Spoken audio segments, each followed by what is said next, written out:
My golden child sister, Melissa, destroyed my 5-year relationship by seducing my fiancé, Lucas, during our engagement party, and when I caught them together in my childhood bedroom, my own family told me I should be happy for her and even help pay for their wedding. I walked upstairs to get my coat and found them tangled together on the bed where I'd slept as a child while 50 guests downstairs toasted the future that was dying right above their heads. The betrayal was soul-crushing because I'd been working overtime for months to pay for the engagement party venue, the catering, and even Melissa's dress for the celebration.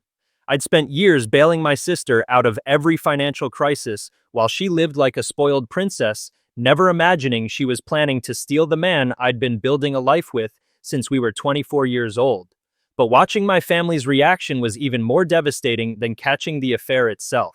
Mom actually smiled when she told me these things happen and that I should stop being selfish about Melissa finally finding love. Dad nodded along like my heartbreak was just an inconvenience, and they started planning how I could help fund their wedding before I'd even processed that my engagement was over.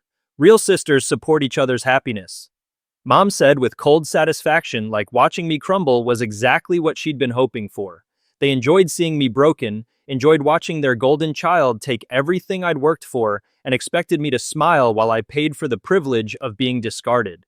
What they didn't realize was that for years I'd been the one keeping their comfortable lifestyle afloat. Melissa's credit card debts, Mom's shopping habits, Dad's failed business ventures, all funded by the daughter they'd just decided was expendable in favor of their precious golden child.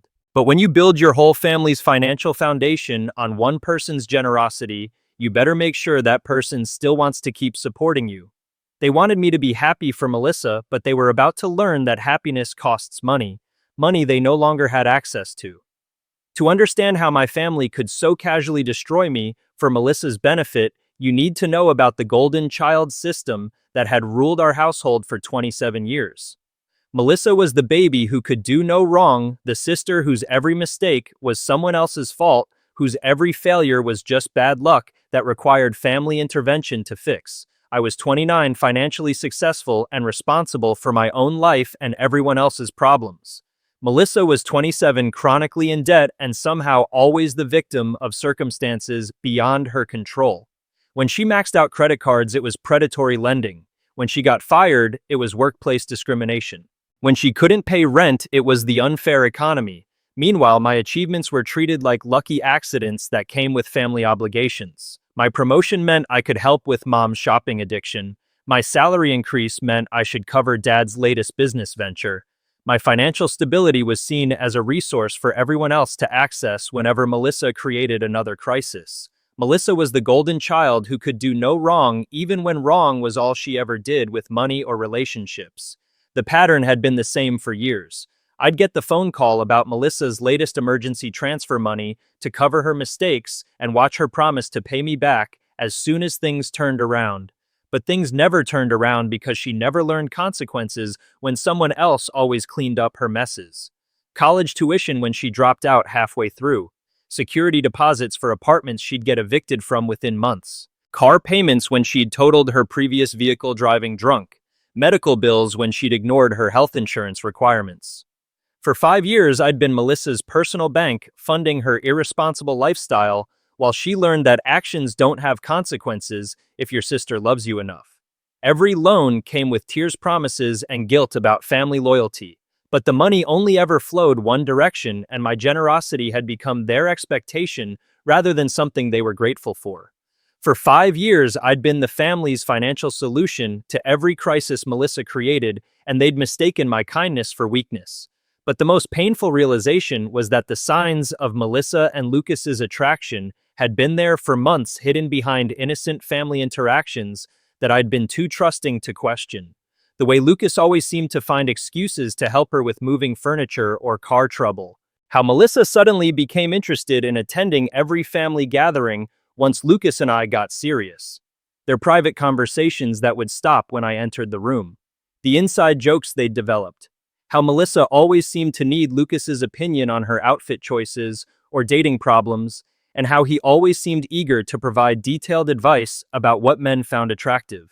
The signs were there for months, but I trusted both of them completely. And that trust had made me the perfect target for their betrayal. The moment that shattered everything happened when I walked upstairs to get my coat from my childhood bedroom during our engagement party. The door was slightly ajar, and I could hear soft voices inside. Voices I recognized but couldn't quite place in the context of what should have been an empty room. I pushed the door open expecting to find guests who'd gotten lost looking for the bathroom, but instead I found Melissa and Lucas tangled together on my old twin bed, their clothes disheveled and their faces flushed with guilt and arousal.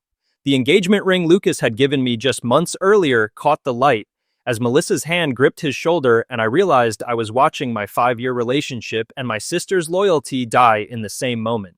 I saw my 5-year relationship and my sister's loyalty die in the same moment while our engagement party continued downstairs. The aftermath was a pathetic display of damage control that made their betrayal even more insulting. They scrambled apart like teenagers caught by parents stammering explanations that made no sense and offered no real apology for what I'd witnessed. "We didn't plan this," Lucas said, still breathing hard from whatever they'd been doing on my childhood bed. "It just happened. We've been fighting feelings for months, and tonight everything just came to a head." Melissa nodded frantically, her lipstick smeared and her hair messed up from their encounter. "We never wanted to hurt you. We tried to stay away from each other, but the connection was too strong. We didn't mean for you to find out like this." "We didn't plan this," they said, like spontaneous betrayal was somehow less devastating than premeditated destruction of my life. The cruelest part was that 50 guests were still celebrating my engagement downstairs, toasting my future happiness with champagne and congratulations, while my actual future was being destroyed one floor above their heads. I could hear laughter and music filtering up through the old house's thin floors. Could hear someone making a toast about love and commitment that would never come true. I stood there in the doorway of my childhood bedroom, watching the two people I trusted most in the world try to justify breaking my heart while our friends and family celebrated a wedding that would never happen. 50 people were still celebrating my engagement while it died upstairs, and I was the only one who knew the party was over. The family meeting that followed the next morning was a masterclass in golden child protection that left me questioning whether I'd been adopted. Instead of outrage at Melissa's betrayal, instead of concern for my devastation, my parents treated me like the problem that needed to be managed rather than the victim who deserved support. "These things happen," Dad said with the casual tone he'd use to discuss a minor inconvenience. "You're both young, emotions run high at parties, and sometimes people discover feelings they didn't know they had. The important thing is that we handle this maturely." Mom nodded along like this was perfectly reasonable family crisis management. "Melissa feels terrible about how this happened, but she can't help who she loves. You wouldn't want her to deny her true feelings just to protect your ego, would you?" "These things happen," Dad said, like my heartbreak was just an inconvenience that mature people should handle gracefully. But the worst part was how quickly they reframed the entire betrayal as a beautiful love story that I was somehow interfering with through my selfishness. Within hours, Melissa and Lucas weren't cheaters who'd destroyed a 5-year relationship. They were soulmates who'd found each other despite impossible circumstances. "You have to understand," Mom explained with the patience of someone talking to a child. "Melissa and Lucas tried to fight their connection, but real love can't be denied. They're perfect for each other in ways that maybe you and Lucas just never were." Dad jumped in with his own romantic interpretation. "Sometimes people meet their true match at the wrong time, but the universe has a way of correcting these things. Maybe this happened because you and Lucas weren't really meant to be together forever. They turned my devastation into destiny, my betrayal into a love story, and somehow made me the villain for not celebrating their romance. Melissa and Lucas were soulmates, and I was just standing in the way of true love with my selfish refusal to be happy for them." The pressure campaign that followed was relentless and coordinated, with every family member taking turns to explain why forgiveness was the only acceptable response to having my life destroyed. It wasn't about what they'd done to me, it was about what I was doing to them by refusing to immediately forgive and support their relationship. "Be the bigger person," Mom demanded, like emotional maturity meant accepting betrayal with a smile. "Melissa needs her sister's support right now, not judgment and anger. She's scared about how this looks, and she needs to know her family will stand by her. Family forgives each other," Dad added, weaponizing our blood relationship against my boundaries. "That's what real love looks like, putting family happiness above personal hurt feelings. The expectation wasn't just that I'd get over being betrayed, it was that I'd actively participate in celebrating the relationship that had destroyed mine. Be happy for your sister, Mom demanded, like happiness was a choice I owed them regardless of how they'd shattered my world. The final insult came when Lucas appeared at my apartment the next evening holding the engagement ring he'd given me just months earlier, but instead of returning it as a symbol of our ended relationship, he was there to ask for my blessing to give it to Melissa. She loves this ring, he said without any apparent awareness of how twisted that was. And since we're going to be family anyway, it feels right that it should stay in the family. Melissa thinks it's romantic that the ring represents our connection to you. My own engagement ring was being recycled to my sister like a hand-me-down dress, and they wanted me to think it was romantic. Lucas gave Melissa the engagement ring he'd bought for me, and they called it romantic instead of insulting. The wedding planning expectations that followed were so absurd, I almost thought my family was testing to see how much humiliation I could endure before finally standing up for myself. Not only did they expect me to accept Melissa and Lucas's relationship, they wanted me to actively participate in planning their wedding with the same enthusiasm I'd shown for my own engagement party. Melissa wants you to be her maid of honor, Mom announced over coffee, like this was wonderful news instead of the cruelest request imaginable. She says it wouldn't feel right to get married without her sister by her side, especially since you and Lucas were so close. It's a way to show that family comes first. The audacity was breathtaking. They wanted me to stand at the altar and watch my ex-fiancé marry my sister wearing a dress that symbolized my support for the relationship that had destroyed my own happiness. They wanted me to be Melissa's maid of honor at her wedding to my ex-fiancé, like watching my betrayal was an honor I should be grateful for. But the real insult came when they started discussing the financial aspects of the wedding, making it clear that they expected my checkbook to be as supportive as my presence. The venue they'd chosen cost more than most people's annual salary, and somehow my success meant I should be honored to help fund their celebration. "We know you've been saving money," Dad said with the casual entitlement of someone who'd never been told no. "And since you won't be needing those funds for your own wedding anymore, it would mean so much if you could help Melissa have the perfect day she's always dreamed of." Mom nodded enthusiastically. "It's really an investment in family happiness, and think how beautiful it will be." The venue overlooking the lake, the designer dress Melissa picked out the reception with the live band. She's been planning her dream wedding since she was little. Every detail they described was more expensive than the last, and the expectation that I'd fund my own humiliation was delivered like it was the most natural thing in the world. Mom asked for financial help with their wedding like I owed them my blessing and my bank account for destroying my future. The absolute peak of their entitlement came when Lucas showed up at my apartment with a manila folder containing legal documents he wanted me to sign. Not an apology, not an explanation, a contract committing me to provide ongoing financial support for their marriage. "I know this situation is complicated," he said, sitting at my kitchen table like we were discussing a business arrangement instead of my systematic humiliation. "But Melissa and I want to make sure we can provide for our future together, and your support would mean everything to both of us." The document outlined specific financial contributions, wedding expenses, honeymoon costs, and even a monthly stipend to help them establish their household once they were married. There was language about family obligations and my continued investment in their happiness. Lucas brought a contract for me to sign promising future financial help for their marriage like my money was part of their wedding vows. That's when something inside me finally snapped and I delivered the word that would change everything for my entitled family.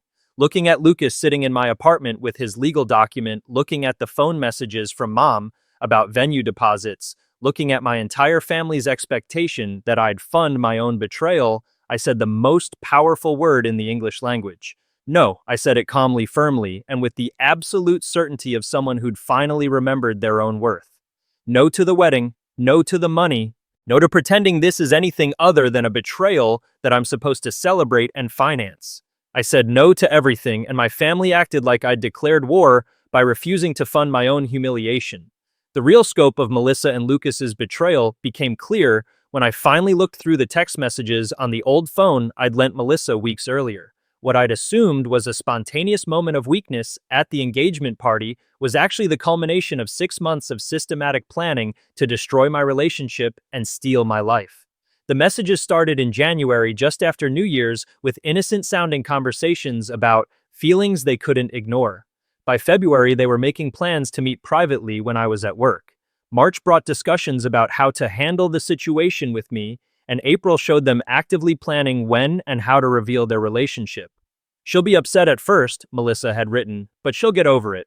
She always does when it comes to family, and once she sees how happy we are together, she'll want to help us make it work."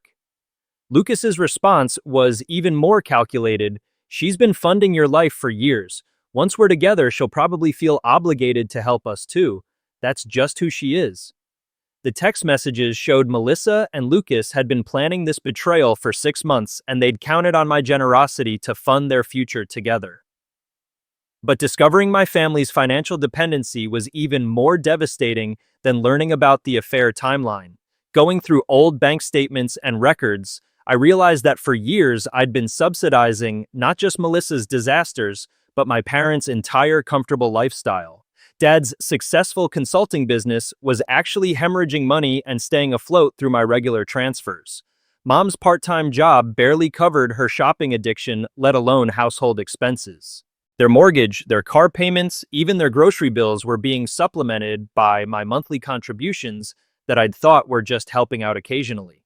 The numbers were staggering. Over the past 3 years alone, I'd transferred more than $40,000 to various family members for emergencies that were actually just their normal inability to live within their means. My family had been living beyond their means for years, using my financial help as their safety net while planning my emotional destruction behind my back. The wedding fund demands that followed my no were so outrageous they would have been funny if they weren't so insulting. The venue alone cost $15,000. The dress was $3,000, and they wanted a full sit-down dinner for 200 guests at $50 per plate. But those were just the basics. They also expected me to cover the photographer, the flowers, the cake, the band, and the open bar that would keep their guests happy while they celebrated their betrayal of me. The total came to nearly $30,000. Money they expected me to hand over willingly because family supports family. "It's really not that much for someone in your position," Mom had said during one of our increasingly tense phone calls. "And think about how much you were planning to spend on your own wedding anyway.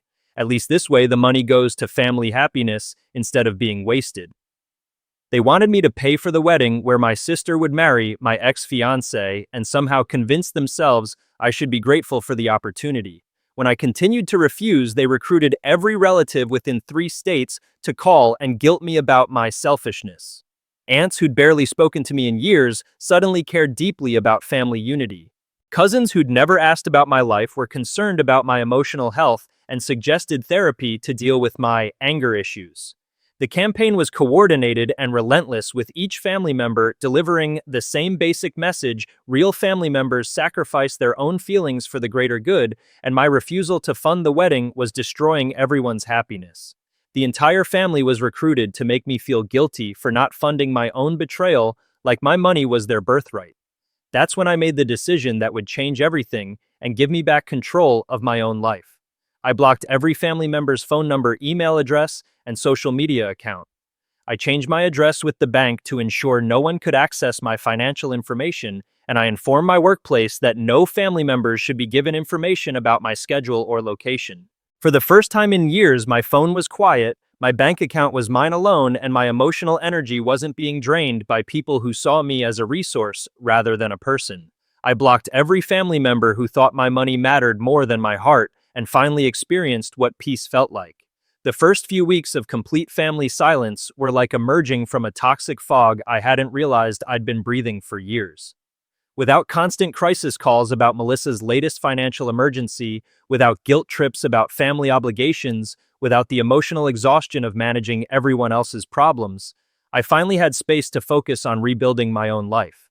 I started therapy to process the betrayal and learn how to set boundaries with manipulative people.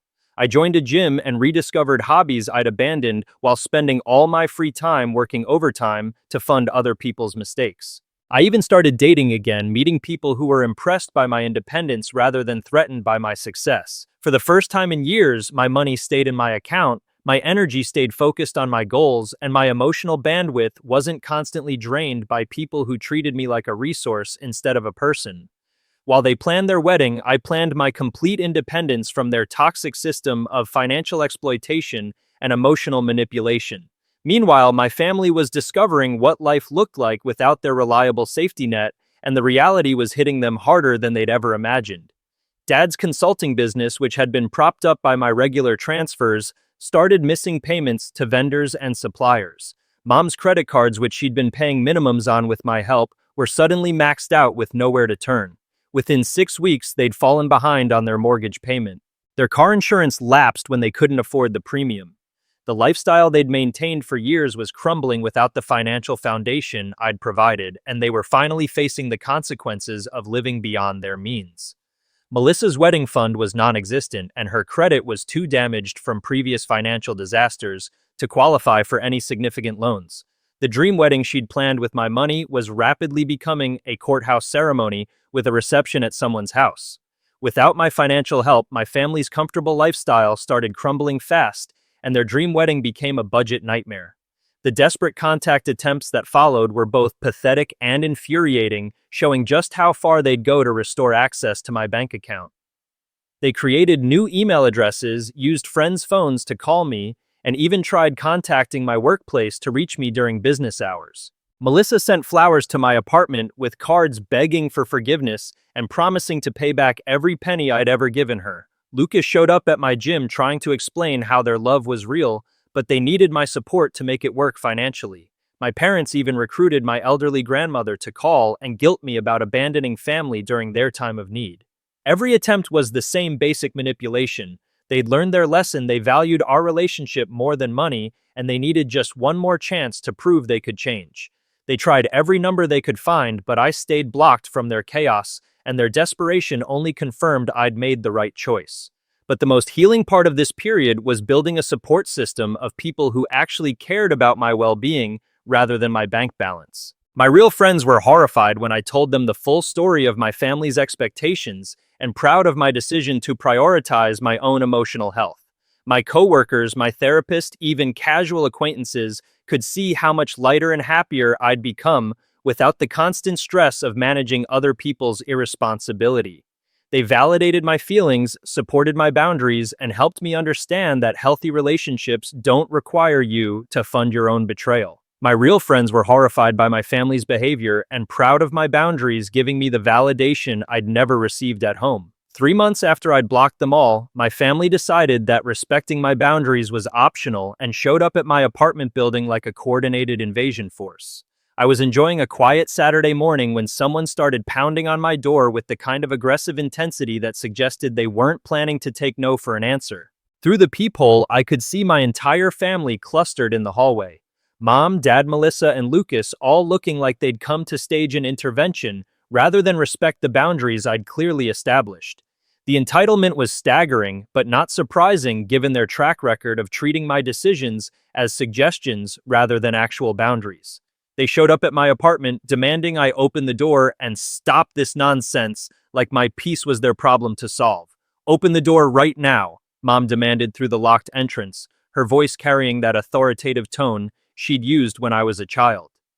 "This has gone on long enough.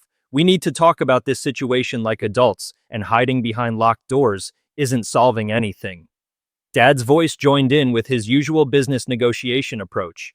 "You're destroying this family over hurt feelings, and that's not the daughter we raised. Melissa's wedding is in 6 weeks, and we need your help to make this work. You can't just abandon family when things get complicated." But it was Melissa who delivered the real manipulation masterpiece, her voice cracking with practiced tears. "I know you're upset with me, but I need my sister. This is supposed to be the happiest day of my life, and it feels wrong to celebrate without you there. We can work through this if you just give us a chance." "You're destroying this family," Mom screamed through my locked door like I was the one who'd betrayed everyone instead of the victim who'd refused to fund her own humiliation.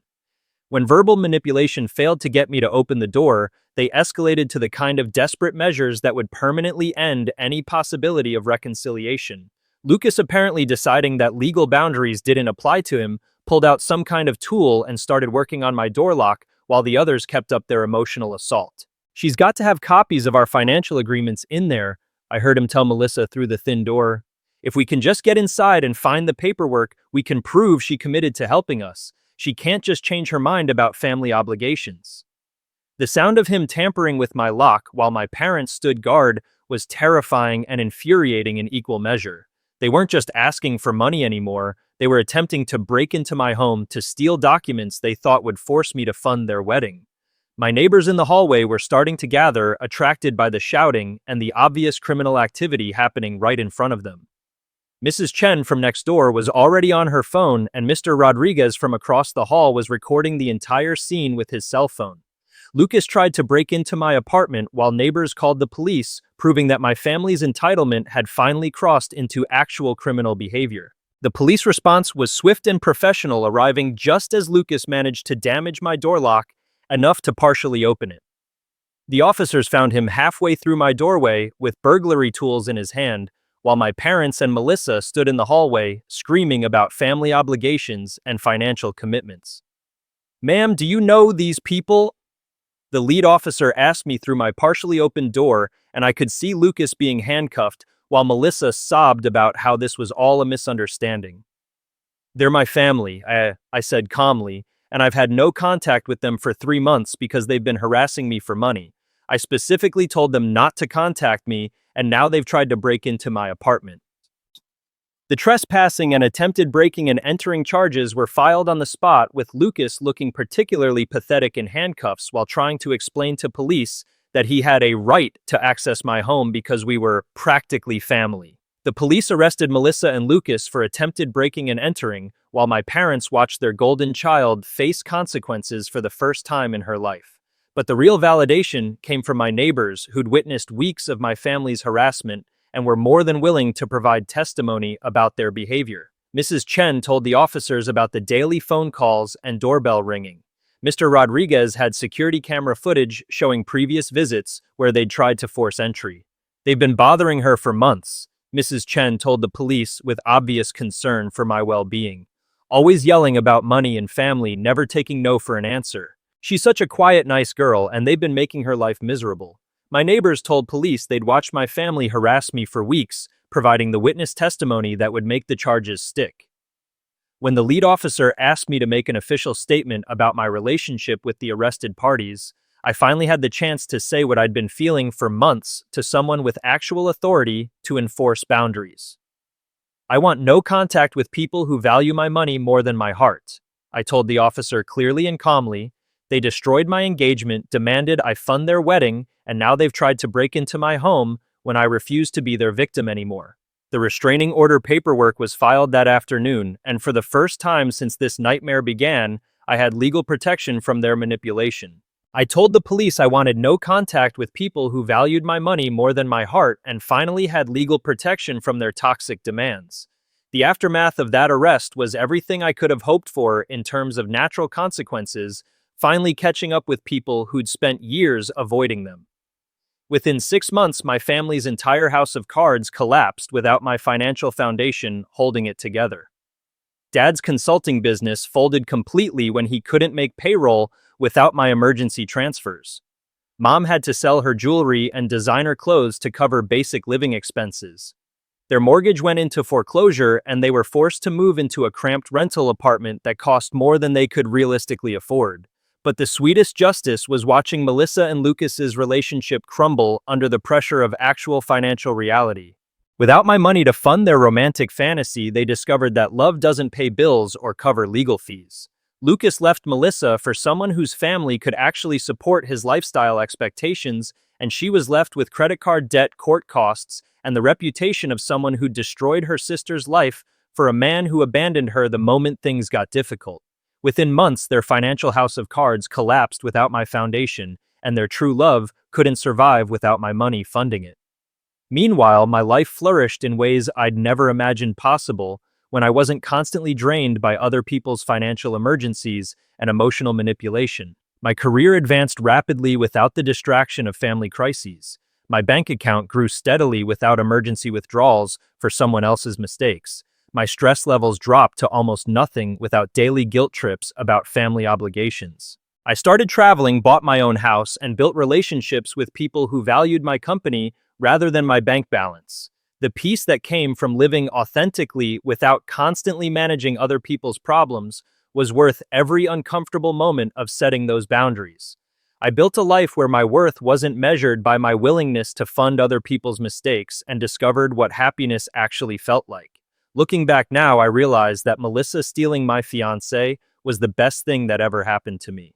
Her betrayal forced me to finally see my family's toxic dynamic clearly and gave me the motivation to break free from years of financial and emotional exploitation. Real family doesn't ask you to celebrate your own betrayal, doesn't demand you fund your own humiliation, and doesn't break into your home when you set boundaries. Real family respects your worth as a person, not just as a resource to be exploited whenever they make poor choices. Real family doesn't ask you to fund your own betrayal or forgive the unforgivable just to keep the peace.